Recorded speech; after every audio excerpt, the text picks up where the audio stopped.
Colours දෙකක් මේ විදිහට මික්ස් වෙන්නේ නැති වෙන්න හරියටම අයිසිං කරගන්න දන්නවද? එහෙනම් අද බලමු කොහොමද ලේසියෙන්ම කලර්ස් මික්ස් වෙන්නේ නැති වෙන්න කේක් එකක් අයිසිං කරගන්න කියලා. මම මෙතනදී ග්‍රෑම් 750ක රිබන් කේක් එකක් තමයි අරන් තියෙන්නේ. මේ කේක් එක හස්බන්ඩ් කෙනෙක්ගේ බර්ත්ඩේ එකකට එයාගේ වයිෆ් ගෙන් ආපු ඕඩර් එකක්.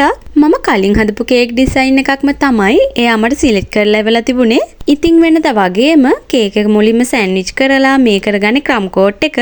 දැන් හොඳට නීට් කරගෙන විනාඩි 10ක් ෆ්‍රිජ් එකේ තියලා තමයි මම ෆයිනලයිසිං එක කරගන්නේ. මේ විදිහට බ්ලූ කලර් එකෙන් කේක් එකේ යට කොටස හරි මැදින් අයිසිං වලින් මාක් කරගන්නවා. දැන් වයිට් කලර් අයිසිං වලින් කේක් එකේ උඩ කොටස මේ විදිහට කවර් කරගන්නවා. දැන් ස්ක්‍රේප් එක ගොඩක් කේක් එකට තද කරන්නේ නැතුව නීට් කරගන්න ඕනේ. කලර් එක ටිකක් මික්ස් වුණොත් ආයෙත් ඒ කලර් එකෙන්ම ඒ කලර් එකේ ලයින් එකට අයිසිං ඇප්ලයි කරගෙන ආයෙත් නීට් කරගන්න. දැන් ෆොක්ස් බෝල් මේ විදිහට කේක් එකෙන් තියාගෙන ඩෙකොරේට් කරගන්න තමයි තියෙන්නේ. ඉතින් මේ විදිහට තමයි කලර්ස් මික්ස් වෙන්නේ නැති වෙන්න අද කේක් එක මම ඩෙකොරේට් කරගත්තේ.